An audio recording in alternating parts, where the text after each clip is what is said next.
In the name of Allah, the Merciful, the Compassionate, and prayers and peace upon the Prophet Muhammad and upon all the prophets of God. First, before I start, I'd just like to thank the people that worked very hard to do all of this that you're seeing here today, the effort. There's a lot of people behind this effort, and sometimes they're forgotten in the actual spectacle of events. The people that come before everything and set up everything, and the people that go out of their way to do things like this, to put flowers there, which is always a feminine touch.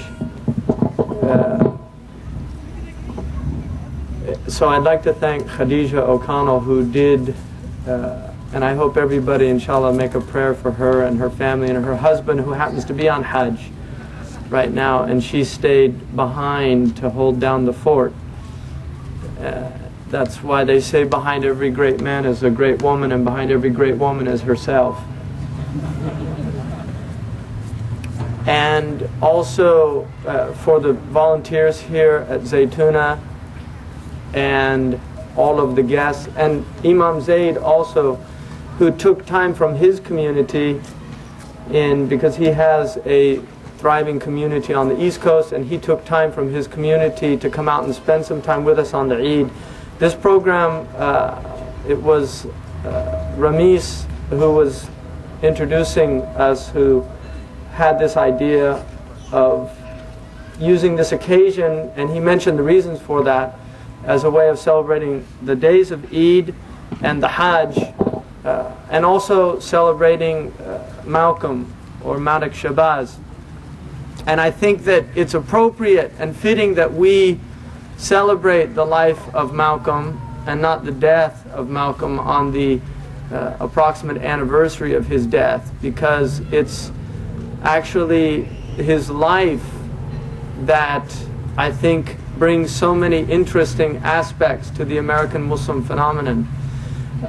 Imam Malik Shabazz was once asked why he became Muslim, and he said, and when I read this quote I was very struck by it, he said that my people came from Africa, and he said if we were always told that they were ignorant people there, but if you go back you'll find that many of the people that came here were Muslims. Their religion was Islam, and they had great civilizations in Africa. And Malcolm said that in the early 60s, when there was actually almost no work had been done on the Muslim presence in this country, over 500 years, and there's actually some research that indicates that there was pre-Columbian Islamic presence. It's not as solid, but it's an area of research. It's not as solid as the research that has proven beyond a shadow of a doubt that large segments of African Muslims were brought here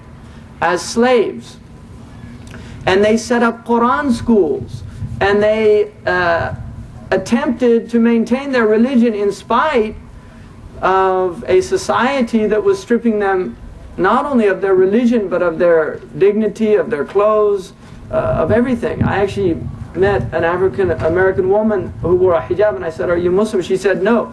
And I asked her why she was wearing a hijab. She said, "Because when my ancestors were brought here, they were stripped of their clothes. So I just want to wear the clothes like the Muslims have, so that nobody can strip me of my clothes." And so these people that came here and lived as Muslims in this land despite all these odds, and I recommend all of you to read a book by Sylvian Diouf called The Servants of Allah. And it's a beautiful book, which was a result of Alan Austin's research, a very wonderful professor who we brought here for the Forgotten Roots Conference. He did the research. Now I want to show you the impact of a man's life.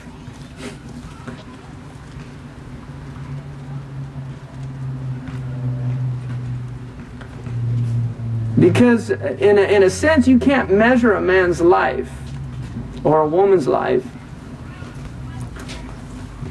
by the appearances of their life. There's elements in a biography that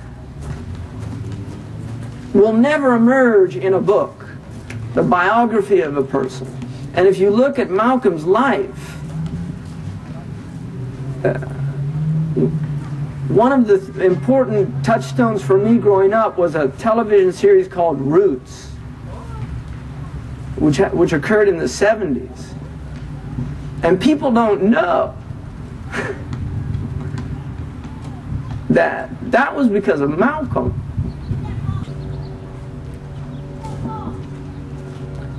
That he said when he told Alex Haley, you know, that we were Muslims.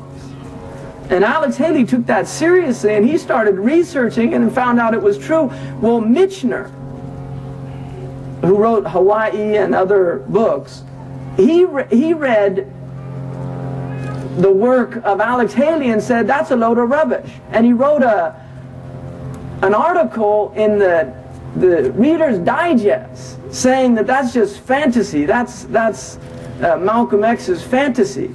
There weren't any Muslims here. Well, Alan Austin read that article. And Alan Austin spent the next several years of his life writing an 800-page academic documentation of the presence of several million Muslims in this country. I mean, this is something phenomenal if you think of that. That's all from this one man. And if you look, like Imam Zayd pointed out, his mother, his father, his environment, all of those extraordinary elements that came together to make that man. And I just, last week, I was with his daughter, Atayla Shabazz. And one of the things that she said about Malcolm, she said, we saw a side of him in the home that a lot of people did not ever see. She said he was a gentle soul in the house. And he didn't teach us anything that would inculcate anger or hatred in our hearts. She said he never taught anything like that to his children. And so when you look at him and his transformation, the power to me in Malcolm is that, rahimahullah, is that he was on a spiritual path from day one. And he was evolving. And he was somebody who was big enough to jettison whatever he was carrying when he recognized it was no longer necessary to carry it. Everything in his life, as far as I'm concerned, was a necessary event. Because a man's life is the aggregate of the moments that make up his life. The fact that he became a criminal was necessary to understand something about the conditions of oppressed people and the alternatives that oppressed people have. And if you look at Ibn Khaldun, one of the great thinkers and sociologists of human history, he is a human figure. He is not the property of Muslims. In the book by Mark Van Doren, or Charles Van Doren, his son, called The History of Knowledge, one of the acknowledgments he gives in that book, in the section on acknowledgement, was to Ibn Khaldun. Toynbee, who wrote a book called Toynbee's History, which is over 10 volumes. The most influential historian on his life was Ibn Khaldun. So people read Toynbee's history and they don't realize they're influenced by a 9th century Moroccan, Tunisian, Andalusian scholar. So all of these extraordinary influences that are out there, and so many of these influences came together in his life, this man, Malik Shabazz. Entering into the Nation of Islam was necessary phase for him because he had to break something in himself. And what he was breaking was what Ibn Khaldun says happens to oppressed people, which is indolence, which is trickery, which is attempts to escape responsibility, because that has been removed from them. Like Imam Zayd said, if somebody's always, every time you get into the race, there's a foot there to trip you, it's very difficult to stay in the race. And when the other ones are so far ahead of you, you can lose hope and just give up and not want to run anymore. So he had to understand all of those things, and that's why as he emerged out of that, he was able to address all of those things that he had experienced with a type of sincerity and legitimacy that you don't find in a theoretician. I can write a book of theory about how to solve the problems of drug addiction, but a drug addict who's been through it, had the monkey on his back, come out of it, can write a much more valid book. And that's why Askia Muhammad, who was in the advisory group of people that advised the state of California, he had come through it. He wasn't theoretical in his approach to that problem. And that's so Malcolm, the problems that he addressed were not theoretical problems. They were real problems that he lived. And that's why the culmination of his life in the Hajj and the events, and if you have not listened to his talks, it's a good thing to do. And I'll tell you something that I've always noted about his talks that occur after Mecca is when anger is removed from the heart, it's very difficult to speak in a certain way that he was able to speak prior to Mecca. And you can see it's as if he himself is trying to find his voice. And he was, because of his inherent brilliance and his natural ability to reason, because he always sets up arguments. Whenever you listen to he's always got an argument, and he hits on these points, and he gets to the point where it's almost irrefutable. The only thing that could stop an intellect like that is a bullet. And that's why the worst types of people are people that want to snuff out truth with violence, because they know that they cannot snuff out truth with falsehood. They can't do it. You see, they can't sit on the same, and this is why there are people in this country that are never allowed into these panels with these pundits that tell you what's wrong with the country. There are certain people that are not allowed to sit on those panels, because if they start speaking, suddenly people are going to notice that these other characters over here, they don't make any sense. In fact, they're using sophistical reasoning. And they don't teach logic in school anymore. They don't teach it because they don't want people to be able to see through sophistical arguments. That's why they don't teach it. That's why logic was part of every single traditional curriculum in school, was to teach people how to think, how to reason. And one of the chapters in every text of logic is, in Arabic they call it al-mughalatat, sophistical reasoning. You learn how to see sophistical argumentation. You learn how to see flaws in reasoning, like an ad hominem attack. Because if somebody's speaking the truth and then a man wants to refute him, he says, hey, this guy beats his wife. And then suddenly we've gone from an intellectual argument to an ad hominem attack. And now everybody's looking at him like a wife beater. It's a little hard to hear what he was talking about before that. And it's a very common way of attacking, and it occurs all the time. Politicians now use this method. So when you see a commercial of one politician, what he spends his time doing is attacking the other one. He's not offering you, what are you going to do? He's just telling you how bad this guy is, because it starts making him look a little good in light of how bad he is. The problem is the other one uses the same ad company that produced the commercials, and they can do as good a job as the other one, and so everybody's left just wondering. It's like these pamphlets they hand out to you at the voting booth, and if you read the pro, you're going to vote for it, but then you read the con, you decide to vote against it, and it just depends on which one you read last.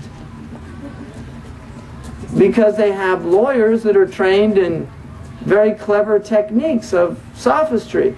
And that's why, in the end of the day, Socrates, they had to condemn him to death. Because you can't have those characters walking around. They're dangerous people. Really, they're dangerous people. People that actually can think and reason and speak the truth are dangerous people to have around. For the people that have something to lose when the truth is heard. And that's why Malcolm, one of the things that he said, he talked about Islam being a religion that wants fairness. And he said, and the only people that don't like that type of religion are wolves that prey on sheep. Because when somebody's making his living off exploiting others, and then you introduce something that's going to remove that ability of exploitation, he feels a vested interest being threatened. And if it gets too serious, depending on how powerful he is, he might move to try to eliminate that threat to his vested interest, which occurred in Mecca when the Prophet Muhammad ﷺ began to preach about the unity of God, and suddenly all these Meccans are thinking, wait a second, our business is based on the fact we have 360 idols in the Kaaba, and the reason all these Arabs come and visit Mecca every year is because their idols are here, and that's how we make our money. The polytheists were very ecumenical. Anybody could bring their idol to Mecca and put it there. They didn't have a problem with that. But if you say there's only one God and therefore remove all those idols, they had a problem with that. Because suddenly they had these vested interests that were being threatened. Also their traditions, because it was based on the idea that their fathers were these great men, and the idea of saying that our fathers were fools to be worshiping stones, they viewed that as a threat also to their lineage. Because I'm proud because my father was so-and-so, and now you're telling me my father was a fool? It becomes a little upsetting. So all these vested interests. And then another problem. The Prophet ﷺ he was an aristocrat. He wasn't one of the oppressed rising up with the banner of down with the aristocrats. He was one of their own. He was the son of Abdullah ibn Abdul Muttalib. Abdul Muttalib was one of the greatest notables of Mecca. He was the lord of Quraysh. And this is his son who's saying, you people have gone astray. Now, what I'd like to look at is this idea of what happened in Mecca. And I'll just give you from my own experience of going to Mecca many, many times and making the pilgrimage more than once. I remember on my first pilgrimage, and one of the things that Malik Shabazz said in his autobiography about the pilgrimage was he said he learned at Mecca that all humanity snores in the same language. And that's a message to learn in Hajj, that we share these very similar characteristics. And you look at people on Hajj and you see all of these, you see short people, fat people, skinny people, tall people, beautiful people, ugly people, people with diseases, people in full health, young people, middle-aged people, old people, men, women, every color.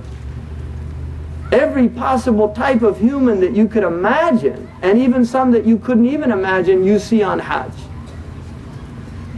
And this idea that everybody's the same for those few days that you spend in Hajj, they're all stripped of their rings and if they have a watch, if it's a Rolex or a Timex, it's stripped. And then you can't come in with your Lexus and think that everybody's going to move out of your way. Because even the princes, when they come in, they end up being in traffic jams just like everybody else. So there's this equalizing event that occurs. And the message of that, because what Mecca is about, what the Hajj is about the Day of Judgment. It's about preparation for the Day of Judgment. And there's a wonderful dialogue that Plato mentions, in which Socrates argues with a man whose basic proposition is that might makes right. That's his argument. And Socrates wants to prove to him that it is better to be oppressed than to oppress. Because if you are oppressed, it's your physical being that gets harmed. But when you oppress, you harm your soul. So that an oppressed person's soul can remain intact, even if their body does not. But an oppressor, his soul is what is destroyed through his oppression. So this is his argument. He attempts to prove to this man. And this man, he's looking purely in these terms, in material terms. He said, that's all fine and dandy, Socrates, to philosophize like that when you're 18 years old. But at your age, you ought to be ashamed of yourself. You should have given up those ideas long ago and dealt with the reality of the world. At that point, he realizes in his argument that he can't reason with this person in worldly terms, and he switches the argument. And this is something that Ibrahim a.s. does when he talks to Nimrod. He takes the argument to a higher level. Because Ibrahim a.s. says to Nimrod, he says, when he asks him about Allah, he says, my Lord is the one who gives life and gives death. So this tyrant brings two slaves, kills one, and says, go ahead, you can still live. He said, I can do that. Now Ibrahim could have obviously said, with all due respect, that's a pretty idiotic attempt to explain my meaning. What I meant was God is the originator of life and He's the taker of life, and that. But he didn't say that. He could have gone that route. What he did is he took the discourse to a higher level, and he said, that's okay, pretty impressive. My Lord brings the sun from the east, and we watch it go down in the west. Let's see you bring it from the west, and we watch it go down in the east, and the Quran says, فَبُهِتَ الَّذِي كَفَرَ. Suddenly the one who was in disbelief was bewildered. He was at a loss. He had no argument anymore. So this is what Socrates says to this man is, he says, let me tell you something. I'm going to tell you something that I know is true, but you're going to think it's a myth. When you die, you're going to be raised up. That's what he says in the Platonic dialogue. He says, when you die, you're going to be raised up. And you're going to be brought before a court. And that judge is not susceptible to bribery. You're going to be stripped naked of your clothes. All of those things that can influence a judge in this world, when you walk into the courtroom with your three-piece tailor-made suit, looking at your Rolex or your Cartier watch, with your dream team behind you. That's pretty impressive. If I'm a judge, I'm going to be impressed.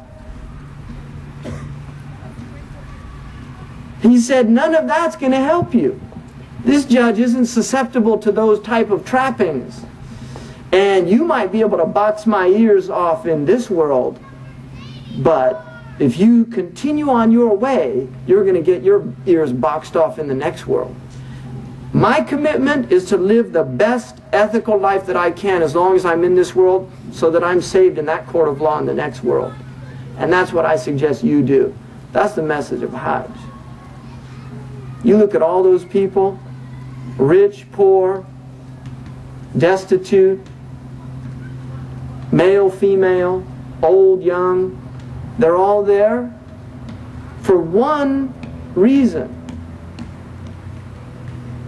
Ideally. And that is to say one thing: forgive us. Allahumma innaka afu tuhibbul afu fa'fu anna. Oh Allah, you are the pardoner. You love to pardon. It's in your nature as a divine reality. So pardon me. And the message that you suddenly realize is, looking around, everybody's doing the same thing. We're all in the same boat here. And there's people crying on Arafat with tears, and some of them are shouting. And you're looking around, they're all asking the same thing, and then you start thinking, if that's what he wants the same thing I want. And you realize you're looking at 3 million people that represent the entire human family, and they all have one common desire: to be freed of the mud of their existence, to get out of that earthy nature that keeps pulling us down, to rise to something higher. And that's what he saw. And that's why when he came back to this country, he was able to do that. Because the challenge of Malcolm is that a man from a good family reduced to a petty criminal who rises above that to become a racist that attacks the system that he believed forced him into the life that brought him to the lowest of the low. And then he goes and sees another way out, which is that I don't have to go that route. There's another way. It's to realize that that one oppressing is in worse shape and in more need of the one being oppressed. And if you can't see that, you're blind. If you can't see that, you're blind. That's the message. That's what he came to say. That these people need help. And it's very, very easy to have sympathy for the oppressed. But it's very, very difficult to have sympathy for the oppressor. That's what Dostoevsky says when Jesus says, love your enemies. That's the challenge. It's not loving those who are good to you. Anybody can do that. It's actually having some sympathy for people that you're enemies. And that's why the Quran says, عَسَى اللَّهُ أَنْ يَجْعَلْ بَيْنَكَ وَبَيْنَ الَّذِينَ عَدَيْتُم مِّنْهُم مَوَدَّةً. Perhaps God will put between those who you are now in animosity with, who will put love between you. وَاللَّهُ قَدِيرٌ. And Allah is capable of doing that. Wallahu ghafur rahim. And Allah is the forgiving, the merciful. So will you be forgiving and merciful? If you want God's mercy, are you willing to extend it to your fellow man? That's the challenge.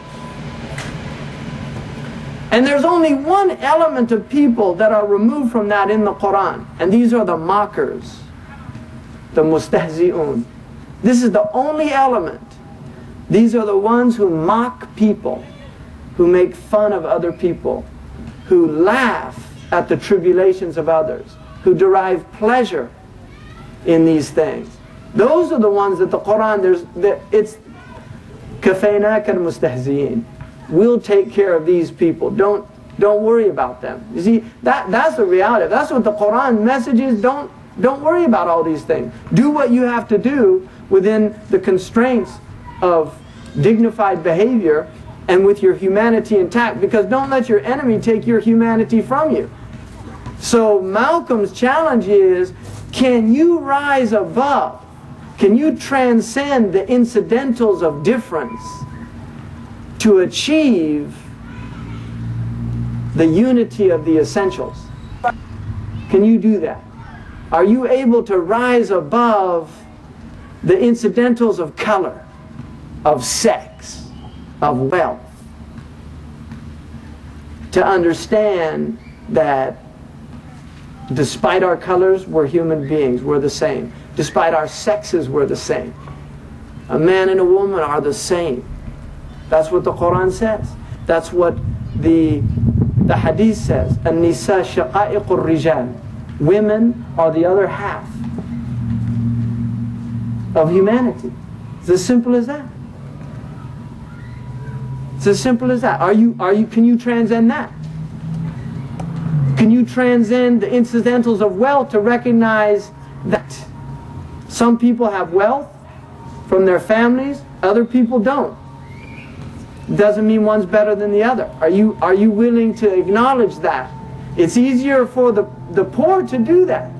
It's difficult for the wealthy, because wealthy people like to think they pulled themselves up by their bootstraps, but they were born with those bootstraps. If you're poor and you don't have any bootstraps in the first place, how do you pull yourself up by the bootstraps? That's what they say. Pull yourself up by the bootstraps, man. Well, what if they're not available to you? So how do you do that? You do that, it's all in the Hajj. Because look at the message of the Prophet's Hajj pilgrimage. Look at that message. The first thing, the sanctity of the place, the sanctity of the time. These are sacred days according to the Muslims. This is sacred time we're in. The sanctity of the place, just like a mosque, a church, a synagogue, a temple, there's a sanctity, and that's why these are to be defended in the Quran, because they represent sacred space. So sacred time and sacred space are to be recognized. And then, that all of you are from Adam and Eve. You're one family, all of you. Jews, Christians, Buddhists, Hindus, you all came from two people. Inna abakum wahid wa inna ummukum wahida. Kullukum min Adam wa Adam min turab. All of you came from that same soul, and that soul was made from the same earth that all of you were made of. And look what you're made up of, the elements that you're mixed with. Look at what you're composed of. You're composed of water and of earth. That's it. You're mud. That's what we are. We're mud. We're just mud. But within that mud, there's another element. And that element, everybody got it. It doesn't matter who they were. And that's why when that Jew died in Sahih al-Bukhari and that funeral was passing by, the Prophet ﷺ stood up. And his Sahaba, and this is a Sahih hadith in al-Bukhari, his Sahaba said, Yahudi ya Rasulullah, it's a Jew. And what did he say? أَوَلَيْسَتْ نَفْسَ? Isn't it a human soul going back to its Lord? Because in the end of the day, you're all stripped of what those differences were in this world. You're stripped of those things in that essential nature of the soul. And then you're brought back to Allah, and you're judged according to what you knew. Because Allah says, وَلَا تَجْعَلُوا لِلَّهِ أَنْدَادًا وَأَنْتُمْ تَعْلَمُونَ. Don't make idols or associates with God knowingly. And that is why the Muslims believe that somebody who does it unwittingly is not taken into account. It's only once it's made clear to them what's right and what's wrong, and that's only done through prophets, messengers that come to explain to human beings. If you don't explain it, Imam al-Ghazali said, even if a distorted version of Islam comes to people and they reject it, they're not taking into account for that rejection. And I told a Mauritanian scholar, if the type of Islam that most Americans have been presented to was presented to me, I would reject it. And he looked at me and he said, you know what? He said, paradise is vast. The Quran says paradise is bigger than the heavens and the earth. There's no population problem. There's no housing problem. Right? The good neighborhoods aren't all taken. You don't have to worry about somebody creeping in. And look what happened to the neighborhood. Right? Because a Buddhist got in there or a Jew got in there. It doesn't work like that. Right? But are people big enough to accept that Allah subhanahu wa ta'ala is bigger than anything you can imagine? So the Muslims, we're committed to our truth. And we believe it's true, and we believe that it has things to tell about the other traditions that are clarifying.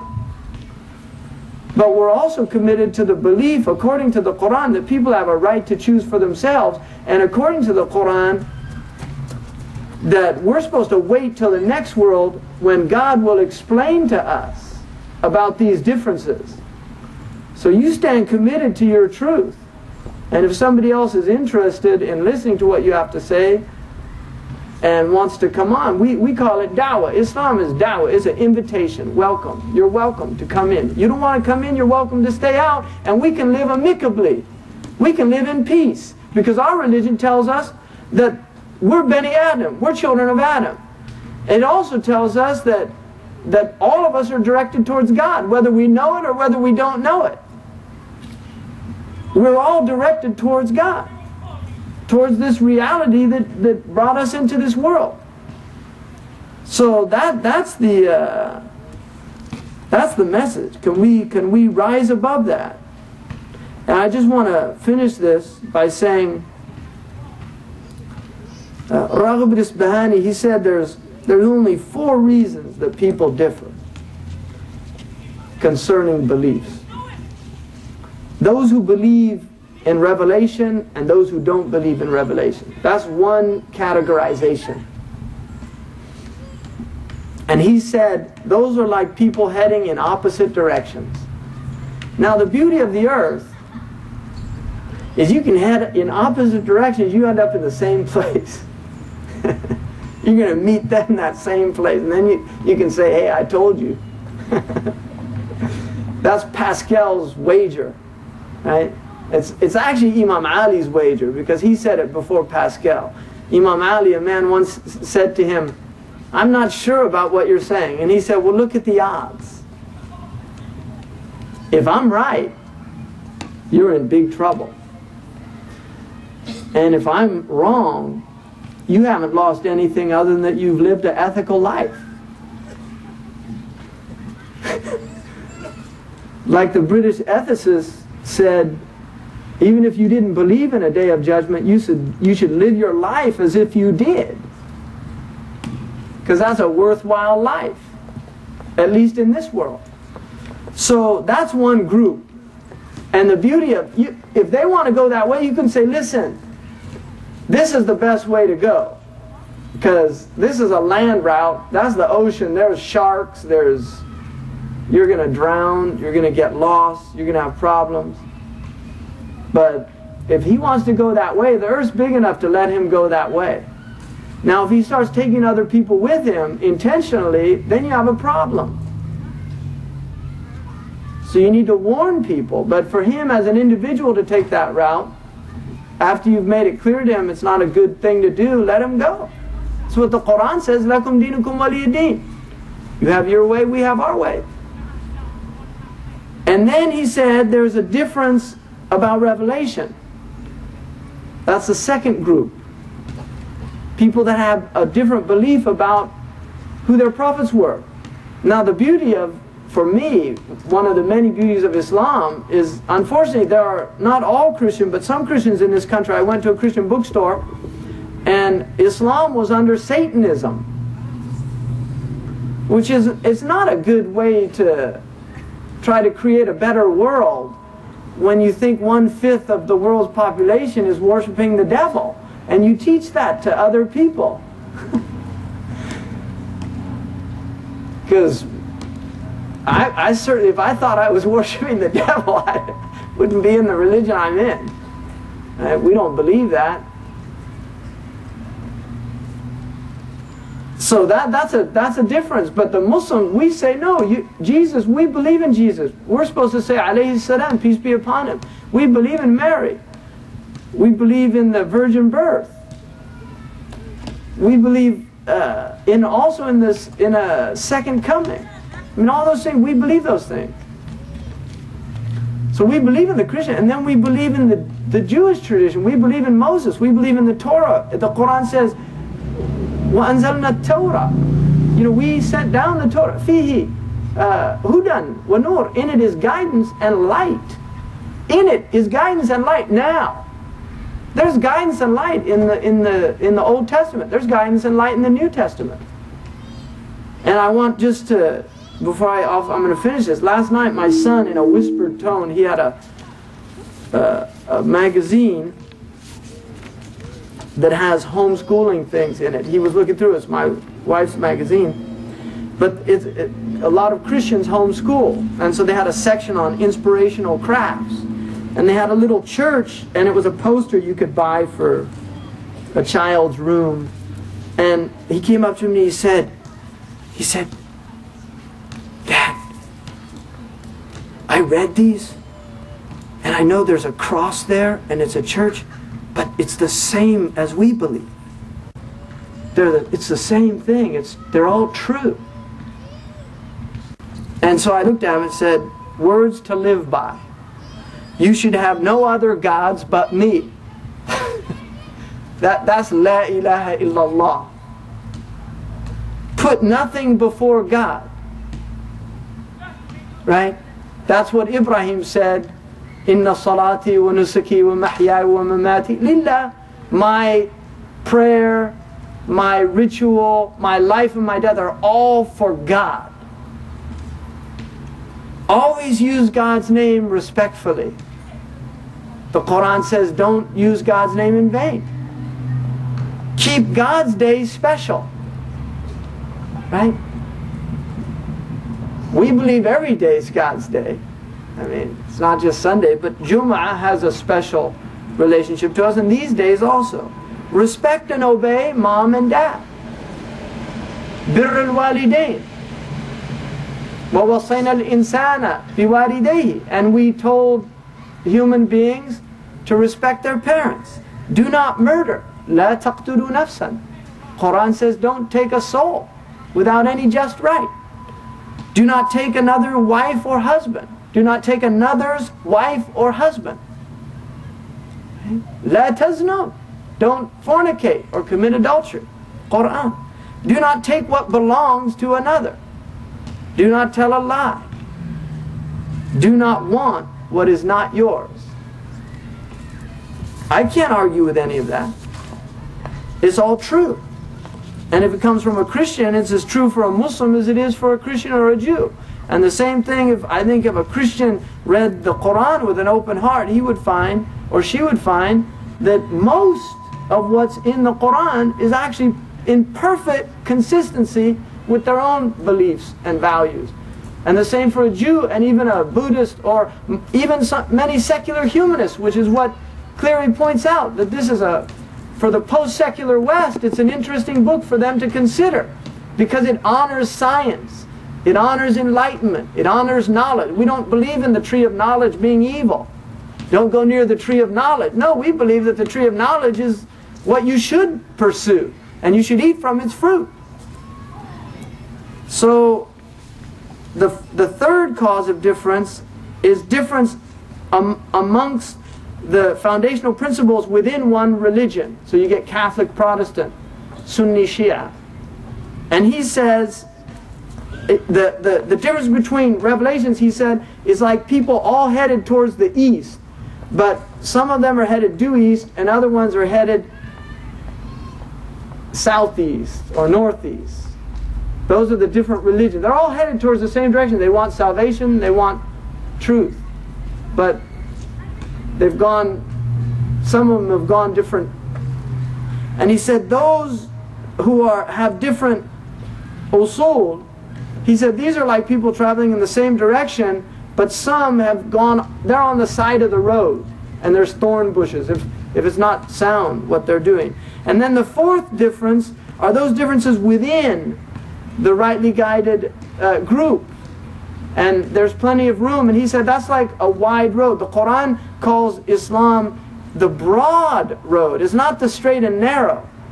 It's the straight and broad. And there's plenty of room for everybody. Muslims, that's the beauty in Islamic society. You're traveling and the Jews on the same road with you. right? Because you believe he's trying to get to God as well. And the Christian and anybody else that believes in God and is trying to please God, that's why you're supposed to protect their churches, their cities. That's the duty of Muslims, is to protect other people's religions as well, not just Islam. And he says there's plenty of room for that. And just in the end, I want to mention one thing about also Daniel Pearl. And I would like all of you just know that Allah can heal the heart of his wife and his family. And the interesting thing is that after 9/11, when they interviewed a lot of these people who lost their family members, they weren't saying what a lot of people in America were saying, let's go nuke them all. They were saying, a lot of them actually came out opposed to the bombing of Afghanistan. That wasn't reported widely in the news because these are people who, they lost their relatives to the same type of indiscriminate violence. Because anybody that understands the nature of collateral damage, Timothy McVeigh called the people who died in the bombing of the federal building in Oklahoma collateral damage. That was the word that he used, and he was taught that word when he was in the army. That's what he called them, collateral damage. And innocent people dying, I don't know how you call that collateral damage. It's whoever thought of that word is collaterally damaged.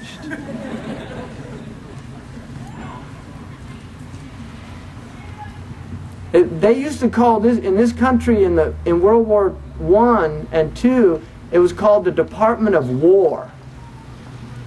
But when they'd go around making speeches, we need more money for war, it just didn't ring in people's ears. So they said, let's call it the Department of Defense.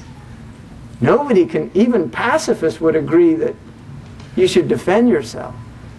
So this is called euphemisms. He kicked the bucket.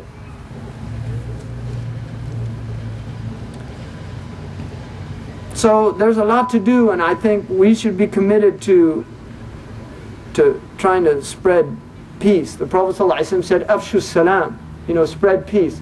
The Prophet taught us every single prayer 5 times a day. He used to say after the prayer, Allahumma anta salam. Oh Allah, you are peace. Wa minka salam. And to you peace returns. And from you comes peace. Wa ilayka ta'ud as-salam. And to you returns peace. Fa'ahyina bis-salam. Cause us to live in peace. How can you say that Islam is a warmongering religion when that's the prayer of Muslims 5 times a day? And the Quran says, if you're fighting non-Muslims, even if you have the upper hand, if they incline towards peace, you incline too. And the only reason in Islam given to wage war, there are only 2 reasons given in the entire Quran to wage war. If your land is taken from you, or if people are trying to stop you from from worshiping your Lord. Physically trying to coerce you into leaving your religion, you're permitted to defend your faith. Those are the only 2 reasons. And the Quran says God does not prohibit you from befriending and showing kindness and sharing in your wealth peoples of other religions who do not fight you in what you believe or chase you out of your homes. And God loves those who are just. And this is the message of Islam. So, just in that spirit, I want to say a prayer. This is called San Francisco, which is the city of St. Francis. And I was in Rome at an ecumenical council with major leaders of the Christian religion and of the Muslim world. And there were 2, one from the community of Imam Warithuddin Muhammad, and myself were there as American Muslims, and this Sheikh, the Mufti of Egypt, and some of the leading scholars from Morocco and Saudi Arabia and other places, and Sheikh Abdullah bin Bayya was there, and that's how I was invited, was through him. the day, it just so happened that on the day of our convocation, it was their festival of St. Francis of Assisi. And a lot of people don't know this, but the Franciscans actually, it is recorded in their tradition that he ended the Crusades. That's actually the belief of the Franciscan order, that he ended the Crusades against the Muslims. And the reason is because he went to the Pope and asked for a papal dispensation to allow people to make pilgrimage to Assisi, to his church, as opposed to getting their indulgence through crusades. And the Pope permitted that, and St. Francis of Assisi went on a crusade, the last crusade. He went on a crusade and met with the Muslim scholars. And they were amazed at this man, and is this recorded in Muslim history? And he went back to the leader of the Crusaders and he told them, do not fight these people, because these are people of God. And they didn't listen to him, and they lost. Because you don't want to, if people have some relationship with God, even if they don't have a relationship with God, if you're a Muslim, you don't want to oppress them, because the Prophet Muhammad ﷺ said, fear oppression, because the oppressed, when he invokes anger towards the oppressor, there is no veil between him and his Lord, even if he disbelieves in that Lord. Did you hear that? In other words, according to the Prophet Muhammad, even a man who doesn't believe in God, if he calls out against an oppressor, God will answer that call, because God detests oppression more than he detests a man who rejects the one who created him. So in the spirit of that, I want to look, and this is a message, I think, to people in this country. Because, and this is San Francisco, you know, this is a city of tolerance. Right? I mean, that's why Muslims in this Bay Area, we take for granted that we're in a very tolerant area. We forget that. That this is a place where there actually is a lot of diversity and there's a lot of understanding. But there's other parts of this country that don't have that. But he had a prayer, and his prayer was, Lord, make me an instrument of your peace. Where there is hatred, let me sow love. Where there is doubt, let me sow faith. Where there is despair, let me sow hope. Where there is darkness, let me sow light. Where there is sadness, let me sow joy. O Divine Master, grant that I may not so much seek to be consoled as to console, to be understood as to understand, to be loved as to love, for it is in giving that we receive, and it is in pardoning that we are pardoned, and it is in dying that we are born to eternal life. And I don't think any Muslim would have any problem with that prayer. And I think the Prophet Muhammad ﷺ, you could find all of those elements in his teaching. So I hope that this country wakes up to the fact that we need to seek to understand more than to be understood, because we've made ourselves loud and clear. I think the world understands America pretty well, but I think America has yet to understand a lot of the world out there. And I think if September 11th should do anything as a way of honoring the dead, that their lives don't go in vain, is that this country needs to seriously think about what it is that drives people. Because when 2 American kids go crazy in a high school and shoot everybody, they send a whole bunch of psychiatrists down there to try to figure out what happened. No linkage? Then why are you sending psychiatrists down there to find out what created those kids? Why are you studying their families? Why are you studying their school? Because you want to understand what went wrong. It's not normal for two 17-year-olds to dress in military fatigues with machine guns and go shoot all of their fellow classmates. And if you think there's anything normal about that, it's just not normal behavior. So if you think it's normal to get into an airplane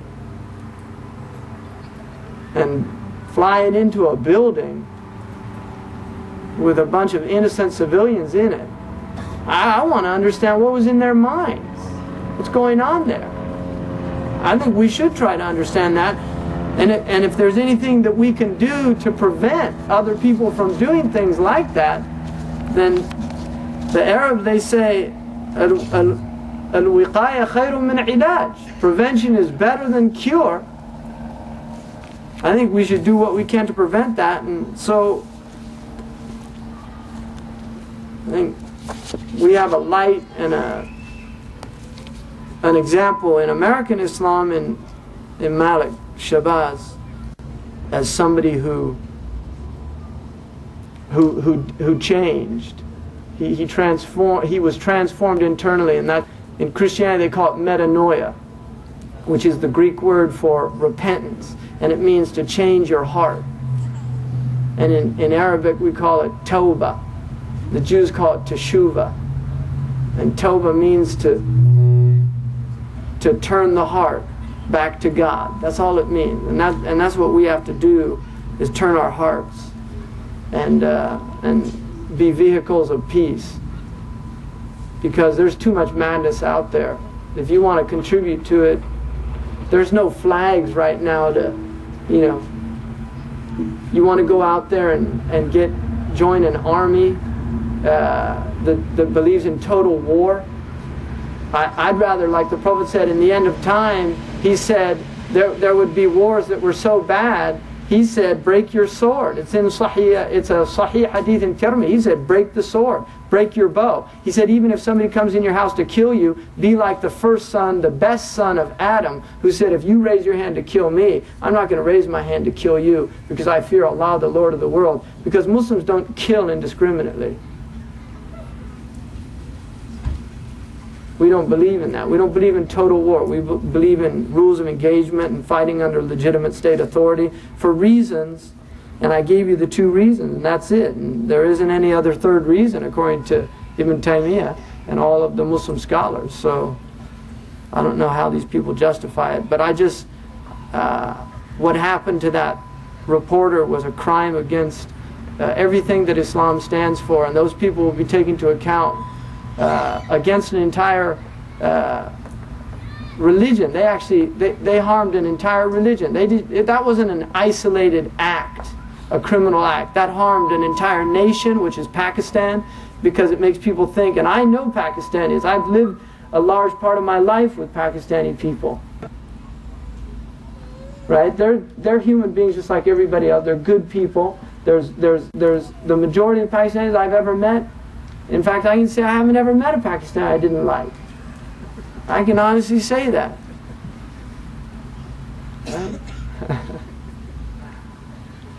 But that condemned a whole nation in the eyes of a lot of people.